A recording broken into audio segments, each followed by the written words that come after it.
51 ans, Juan Relas découvre pour la première fois le FIPA. Son documentaire Noir de France est avant tout là pour soulever des zones d'ombre. Être noir en France, cela n'a pas toujours été facile. Après être parti 23 ans à Londres, Juan Relas revient en France en 2006. L'idée de ce documentaire est venue d'un simple constat, le pays a changé. Et je suis rentré en France il y a 6-7 ans. J'ai entre guillemets redécouvert mon pays dans le sens où j'avais vécu quand même à distance. Donc j'avais un regard, si vous voulez, pas distancié, mais je me posais certaines questions.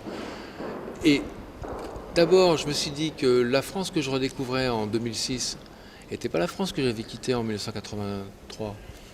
Elle avait beaucoup changé. Elle était beaucoup plus... Moi, j'habite à Paris. Elle était beaucoup plus divers. Détendu et fier du travail accompli, le réalisateur ne se repose pas sur ses lauriers. Même s'il est conscient que Noir de France changera le regard de certains, il ne le revendique pas haut et fort.